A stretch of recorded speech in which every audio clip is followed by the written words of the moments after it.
ഇത് കൊടുങ്ങല്ലൂരിലെ കടൽ തീരം. ഭരണി മഹോത്സവത്തിൽ പങ്കെടുക്കാൻ വന്ന തമിഴ് ഭക്തരാണ് ഇവർ. ഈ പ്രായം ചെന്ന മുത്തശ്ശി കടലമ്മയോടാണ് പ്രാർത്ഥിക്കുന്നത്. മന്ത്രങ്ങളും പാട്ടുകളും കേട്ട് കഴിയുമ്പോൾ കോമരങ്ങള് സ്വയം മറന്ന് തുള്ളാൻ തുടങ്ങും.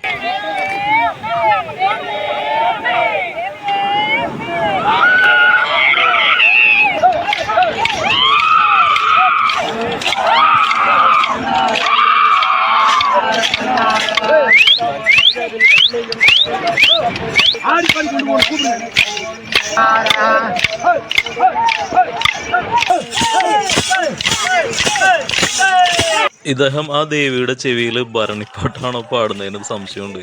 തമിഴായതുകൊണ്ട് വ്യക്തമല്ല. ഇവര് ഷോളയാർ ഭാഗത്തുള്ളവരാണ്. അതായത് കേരളത്തിന്റെ ബോർഡറായിട്ട് വരും. തമിഴ്നാട്ടിൽ തന്നെയാണ്. അങ്ങനെ ഇവരുടെ ഇവിടുത്തെ പൂജയും കാര്യങ്ങളൊക്കെ ഏകദേശം കഴിയാറായി. ഇനി ഇവര് വന്ന ബസ്സിൽ ക്ഷേത്രത്തിലേക്ക് തിരിക്കുകയാണ്. അപ്പോൾ നമുക്കും ക്ഷേത്രത്തിലേക്ക് പോകാം. അമ്മേ ശരണം, ദേവി ശരണം. വെടിവഴിപാട് ദേവിക്കേറെ പ്രിയങ്കരം. ഭക്തജനങ്ങളുടെ പ്രത്യേക ശ്രദ്ധയ്ക്ക്.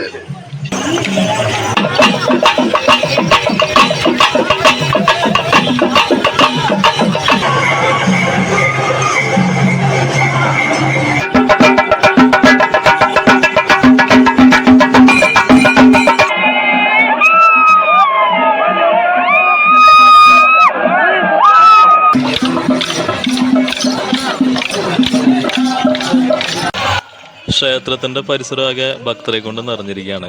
ഏതാണ്ട് 1,00,000 പേര് തന്നെ ഇവിടെ എത്തിച്ചേർന്നിട്ടുണ്ട്. പിന്നെ ഇവിടെ തെറിപ്പാട്ട് പാടില്ല എന്നാണ് ഞാൻ കേട്ടിരുന്നത്. പക്ഷെ അങ്ങനെയല്ല കേട്ടോ. ഇവരുടെ മുഖത്തെ ഭാവങ്ങളിൽ നിന്നും കൈകാലുകളുടെ ആക്ഷനിൽ നിന്നും ഇവർ പാടുന്ന ഭക്തിപ്പാട്ടിന്റെ തീവ്രത മനസ്സിലാകും.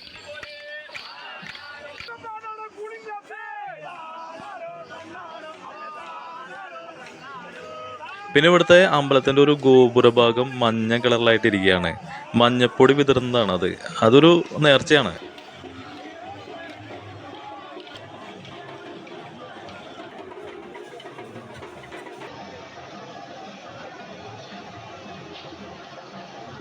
ഇത് കൊടുങ്ങല്ലൂർ ക്ഷേത്രത്തിന്റെ വടക്കേ നട. ഇവിടെ കോഴികളെ വഴിപാടിനായിട്ട് മേടിക്കാൻ സാധിക്കും.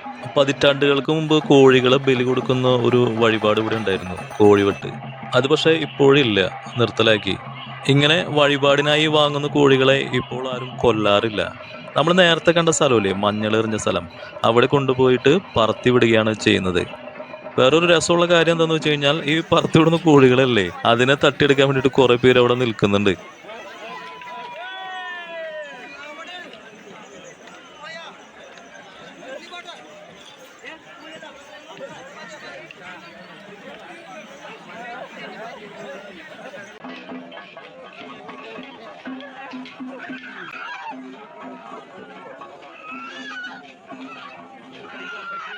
കോഴികളെ പോലെ തന്നെ ഇവിടെ കാണുന്ന ഈ ആടുകളും വഴിപാടിനുള്ളതാണെന്ന് തോന്നുന്നു. അദ്ദേഹം ആ കോണി കയറി പോകുന്നത് നിലവിളക്കിലെ എണ്ണ ഒഴിക്കാൻ വേണ്ടിയിട്ടാണ്. ഇടയ്ക്കിടയ്ക്ക് ഇങ്ങനെ ആളുകൾ കയറി എണ്ണ ഒഴിക്കുന്നുണ്ട്. ഈ വിളക്കിന് തൊട്ടപ്പുറത്തായിട്ട് ദേവിക്ക് ചുവന്ന പട്ട് സമർപ്പിക്കുന്ന സ്ഥലമാണ്.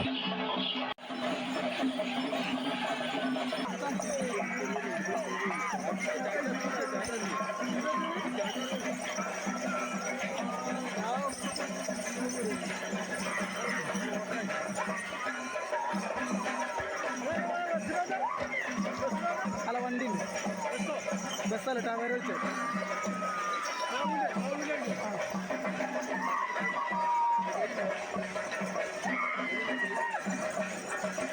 ഇവര് വലിയ നീളത്തിലുള്ള ഈ ചുവന്ന പട്ട് എന്തിനാണ് കൊണ്ട് നടക്കുന്നതെന്ന് മനസ്സിലായില്ല. ചിലരോട് ചോദിച്ചപ്പോൾ അവർ പറഞ്ഞത് ഇതൊരു അലങ്കാരത്തിന് വേണ്ടിയിട്ടായിരിക്കാം എന്നാണ്. ഞാനിവിടെ എത്തിയിരിക്കുന്ന ദിവസം ഭരണി മഹോത്സവത്തിലെ അശ്വതി നാളാണ്. ഇന്ന് കാവ് തീണ്ടൽ എന്നൊരു ചടങ്ങ് ഇവിടെ നടക്കും. അതിനു മുന്നോടിയായിട്ട് ഇവിടെയുള്ള ആൽത്തറകളിൽ പല ദേശങ്ങളിൽ നിന്നും വന്നിരിക്കുന്ന ആളുകൾ സ്ഥാനം പിടിക്കും. ഈ ഒരു സംഘം നമ്മൾ നേരത്തെ കണ്ട ആൽത്തറ സ്വന്തമാക്കിയിരിക്കുകയാണ്.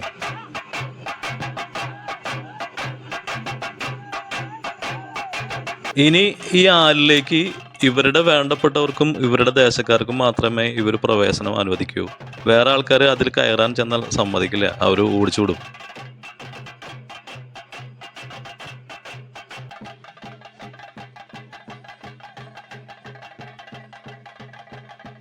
ഇത് രാജാവിന്റെ പിൻതലമുറക്കാരായ തമ്പുരാനും തമ്പുരാന്റെ കുടുംബാംഗങ്ങൾക്കും മാത്രം നിൽക്കാനുള്ള നിലപാടത്തറയാണ്. ഇവിടെ കുറച്ച് കോമരങ്ങൾ കയറിപ്പറ്റി അവരെ നമ്മുടെ സ്വാമി ആട്ടി ഓടിക്കുന്നതാണ് കാണുന്നത്. തമ്പുരാന്റെ കസേര ഇവിടെ മറച്ചിട്ടിരിക്കുകയാണ്. അത് നേരെ വെച്ച് കഴിഞ്ഞാൽ ചിലപ്പോൾ ആരെങ്കിലും കയറി ഇരിക്കാൻ സാധ്യതയുണ്ട്. ഈ കോമരം ആരും അറിയാത്ത സമയത്ത് നിലപാടത്തറയിൽ കയറി പറ്റിയതാണ്. പക്ഷെ അത് നമ്മുടെ സ്വാമിജി അകലേന്ന് കണ്ടു. പുള്ളിക്കാരൻ ഓടി വന്നിട്ട് പുള്ളിക്കാരത്തിനെ സഹകരിച്ചു. ഭരണിപ്പാട്ട് ചെവിയിൽ ഓതിയിട്ടുണ്ടാവും തോന്നുന്നു.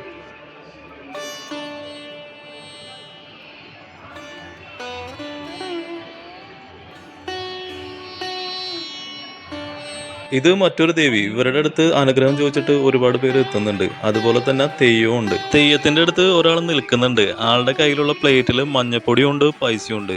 എല്ലാവരും ഭക്തി പുരസ്സരത്തോടു കൂടിയാണ് തെയ്യത്തിന്റെ അടുത്ത് നിൽക്കുന്നത് തന്നെ.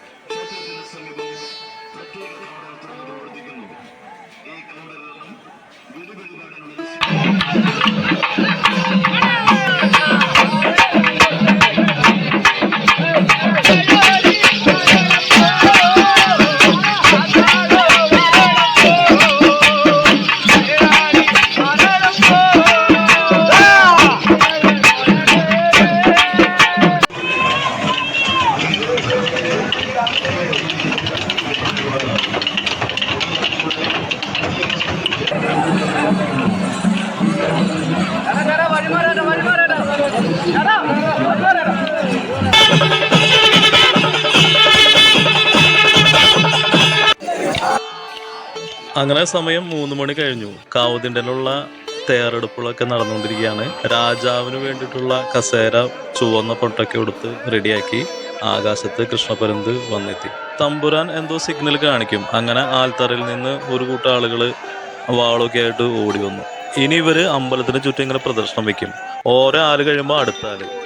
എനിക്ക് ഇവിടെ നിന്നപ്പോഴേ ഒരു പേടി തോന്നി. കാരണം എൻ്റെ ആലിൻ്റെ അടുത്ത് നിൽക്കുന്നവരെ ഇറങ്ങിക്കഴിഞ്ഞാൽ ഞാൻ ജാമായി പോകും. അവരെ കാണാനായിട്ട് ഒരു ഭീകരത തോന്നുന്ന രീതിയിലാണ് അവർ നിൽക്കുന്നത്. എന്തോ ഒരു ഭാഗ്യത്തിന് അവർ ഇറങ്ങിക്കഴിഞ്ഞപ്പോൾ തിരക്കൊക്കെ കുറഞ്ഞു. അങ്ങനെ അമ്പലത്തിന് ചുറ്റും പല ദേശങ്ങളിൽ നിന്ന് വരുന്ന ഭക്തർ പ്രദർശനം വെക്കുന്നതിനെയാണ് എൻ്റെ അറിവിൽ കാവുത്തിണ്ടൽ. കൂടുതൽ എനിക്കറിയില്ല കേട്ടോ. അപ്പോൾ ഇന്നത്തെ വീഡിയോ ഇവിടെ കഴിയുകയാണ്. ഈ വീഡിയോ ഇഷ്ടപ്പെട്ടാൽ ലൈക്ക് ചെയ്യണേ. സബ്സ്ക്രൈബ് ചെയ്തിട്ടെങ്കിൽ സബ്സ്ക്രൈബ് ചെയ്യാൻ മറക്കരുത്. താങ്ക്